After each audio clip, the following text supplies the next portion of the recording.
이 영상의 주제는 다음과 같습니다. 1. 이강인이 손흥민과 대한민국 팬들로부터 용서를 빌기 위해 무릎을 꿇었습니다. 나는 손흥민의 부모를 조롱하고 욕설을 했지만 그는 그저 고개를 돌려버렸다. 2. 손흥민의 아버지의 반응이 팬들을 충격에 빠뜨렸습니다.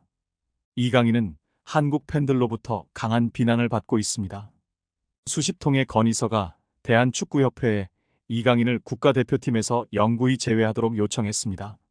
팬들의 분노에 앞서 이강인의 충격적인 고백이 담긴 영상이 소셜미디어를 휩쓸고 있습니다.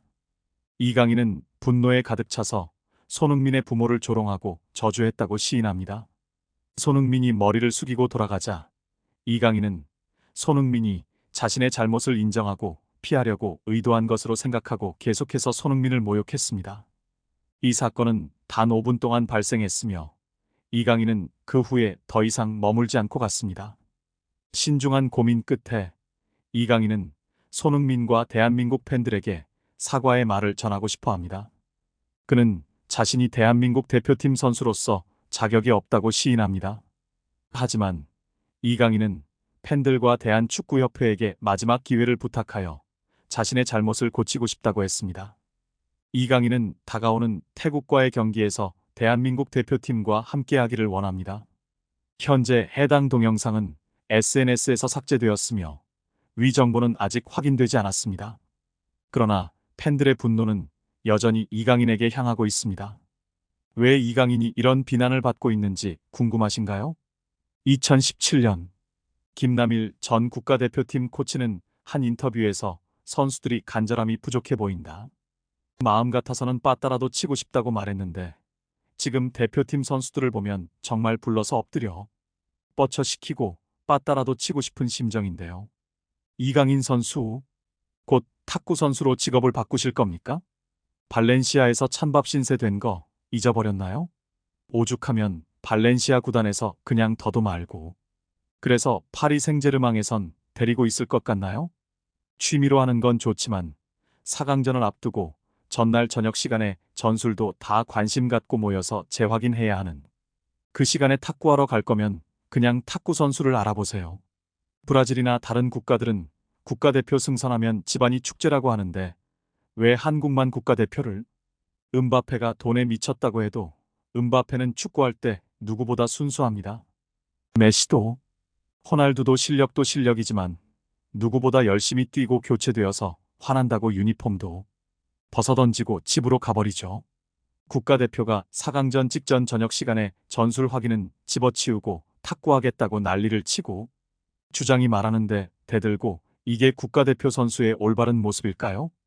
축구를 모르는 국민들이 이강인 써라 하니깐 진짜 자신이 스타가 된 줄 아는지 음바페와 함께 빅리그에서 뛴다고 국가대표 경기를 조기 축구 정도로 여기는 그러면 부모님이 욕먹고 가족이 욕먹고 주변인이 욕먹습니다.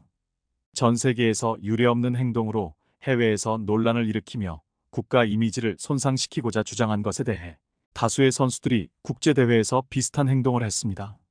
스페인 국가대표 선수들도 마찬가지입니다. 오현규 선수, 서령우 선수, 조규성 선수는 브라질 선수들보다 축구 실력이 우수한 것으로 보입니다. 축구 마스터라 주장하고 있는데 탁구를 치고 있다는 것을 보면 박수를 보내고 싶네요. 하지만 왜 말레이시아에게 33으로 비기고 요르단에게 2로 패했을까요? 클린스만이 더선에게 제보했다는 이야기가 있었던데 이것이 사실인지 확인할 수 있을까요? 축구협회와 선수들의 약점을 파악하고 무전술로 전략을 짜는 감독으로 충분한 가능성이 있습니다. 클린스만은 8년 전에 미국 축구대표팀 감독을 맡아 부진한 성적으로 경질되며 82억 원의 위약금을 받았고 그 돈으로 놀다가 이번에 한국 대표팀 감독에서도 경질되면서 다시 70억 원을 받는다는 이야기가 있습니다. 클린스만이 더서에 제보해서 팀의 문제를 노출시킨 거라면 피파의 전수조사라도 요청해서 징계라도 내려야지 다른 가난한 나라 찾아다니며 이런 짓을 못할 겁니다. 히딩크 감독은 지난 2008년 한 오찬 모임에서 러시아 대표팀을 유럽 축구 선수권대회 4강에 올린 비결에 대해 말했는데 여기 2명의 선수가 있다. 한 명은 기술이 뛰어나고 한 명은 기술은 없지만 헌신적이다. 나는 단연코 헌신적인 선수를 뽑을 것이다. 마법은 없다고 말하며 대표 선수를 뽑을 때 얼마나 헌신할 각오가 되어 있는가를 판단하는 게 중요하고 온 힘을 다해 뛰느냐 여부를 본다고 했는데요. 또한 미팅이나 훈련을 통해 탐 선수들이 앞으로 어디로 가야 하는지 설명하고 완벽한 공감을 이뤄내는 것이 중요하다고 덧붙였죠.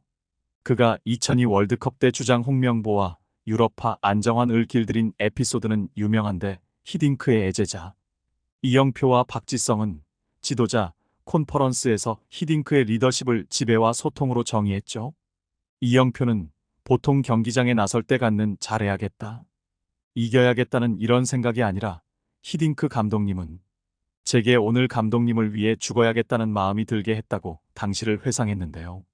그러면서 2002년 당시 감독님은 제 마음을 완전히 지배하고 감독님 말씀을 전폭적으로 신뢰하며 따라갔다고 했죠. 박지성은 사람 대 사람으로의 커뮤니케이션 교류가 있었다는 게 감독님의 가장 다른 점이라고 말했고, 오랜 시간이 지났음에도 히딩크는 존경의 대상이 되고 있는데요.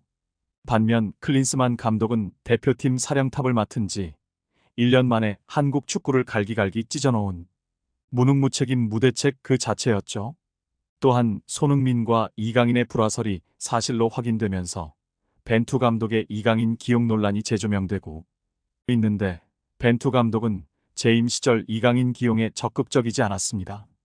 당시 이강인은 월드컵을 앞둔 2022년 9월 1년 6개월 만에 어매치 대표팀에 발탁되자 뛸 기회가 주어진다면 최선을 다해 도움을 주고 싶다고 했지만 교체 명단에만 이름을 올린 채 벤치에만 머물렀는데요. 벤투 감독의 이강인 기용 논란은 월드컵을 앞둔 평가전에서 정점을 찍었는데, 이강인은 단 1분도 경기장을 채운 6만여 명은 이강인을 연호했지만 벤투 감독은 팬들의 외침에도 불구하고 경기 중 선수 5명을 교체하면서도 이강인을 외면했는데요. 이에 대해 벤투 감독은 귀가 2개라 안 들릴 수가 없었다고 하면서 이강인을 내보내지 않은 이유에 대해서는 다른 선수들을 활용해 경기를 하기로 결정했기 때문이라며 경기 중에 팀이 어떤 부분을 띠조로 하는지 분석하는데 이강인보다 다른 선수들을 투입하는 게 더 좋은 선택이라고 판단했다고 했죠. 또한 모든 선수가 출전할 수는 없다며 매번 선수 관련 얘기가 나오는데 어매치 2경기 모두 이강인이 출전하기 적합한 상황이 아니었다고 말했는데요. 당시 손흥민은 이강인의 출전 불발에 대한 취재진 질문에 강인이는 좋은 선수라면서도 강인이만을 위한 팀이 되면 안 된다, 감독님도 분명히 생각이 있으셨을 것이고 그런 결정에는 이유가 있을 것이라 밝혔는데, 과거 벤투 감독의 이강인 기용 논란은 손흥민과 이강인의 탁구장 논란이 터진 후에 발생하였습니다. 한국 광고주들과 글로벌 기업들도 법적 절차에 돌입하여 항상 후배들의 실수를 감싸주던 손흥민이 아직도 입장을 밝히지 않고 있다는 점에서 이번 사태로 그가 받은 상처가 얼마나 컸을지 가늠조차 되지 않습니다. 손흥민을 향한 이강인의 태도로 인해 인성 논란이 터지자 그를 광고 모델로 내세운 광고주들은 곤경을 겪을 수밖에 없는 상황입니다.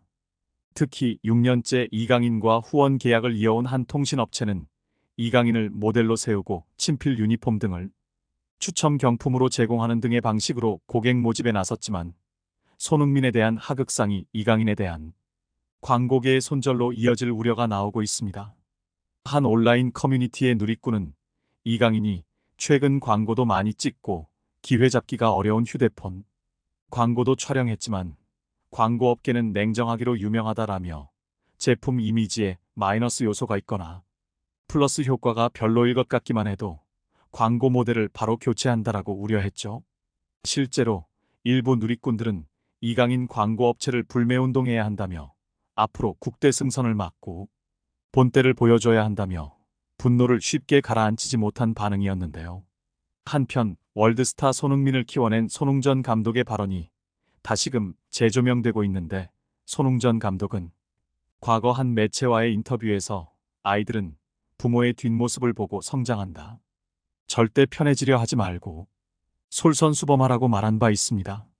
그는 양육에서 무엇보다 솔선수범이 중요하다고 강조하면서 거실에서 TV를 없애고 집에 오면 부모의 핸드폰부터 치워두는 게 가정교육의 첫걸음이라고 했는데 아이들은 부모의 행동을 보고 따라하기 때문이라는 것이 그의 주장인데요. 손흥전 감독은 아이가 태어나면 말은 못하고 눈으로 보기만 하는데 누구나 부모의 뒷모습을 보며 성장하게 된다며 부모는 TV 보고 핸드폰 화면 들여다보면서 애들에게 공부하라고 하면 하겠냐? 자녀가 책을 읽기를 바란다면 거실에서 책을 읽거나 글을 쓰라고 조언했죠. 이어 카페에서 아이들에게 스마트폰 영상을 보여주는 건 결국 부모가 편하고 싶어서 그러는 것인데 부모라면 배고픔, 불편함을 견딜 줄 알아야 한다며 그 모든 것을 아이들은 보고 배운다고 했습니다. 손흥전 감독은 손흥민에게 단 한 번도 축구하라고 말한 적이 없다며 그는 많이 뛰놀면서 많이 보고 많이 경험하다 보면 어떤 아이든 내가 이건 잘할 수 있어 하는 것을 찾게 된다며 흥민이에겐 그게 축구였을 뿐이라고 설명했습니다. 손흥전 감독은 가정교육의 중요성을 재차 강조하기도 했는데 그는 손흥민을 지도할 때 재벌을 했다는 것을 예전부터 숨기지 않았죠. 손흥전 감독은 성서를 보면 아이의 마음속에 어리석음이 자리 잡고 있다는 구절이 나오는데 유대인들은 아직도 아버지가 자식을 체벌한다며 체벌이 필요한 경우가 있다. 아이에게 안 되는 건 안 되는 것이라고 정해줘야 하고 그에 대해서는 끝까지 타협해서는 안 된다고 제언했는데요.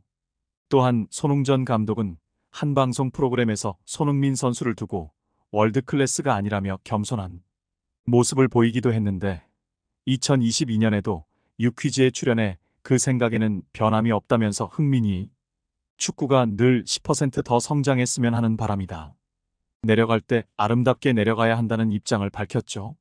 이를 두고 손흥민은 아버지의 의견이니 제가 거기에 더 살을 붙일 수는 없는 것 같다며 저도 제가 월드 클래스라고 생각하지 않고 진짜 월드 클래스라면 이런 논쟁이 안 펼쳐진다고 겸손한 모습을 보였는데요.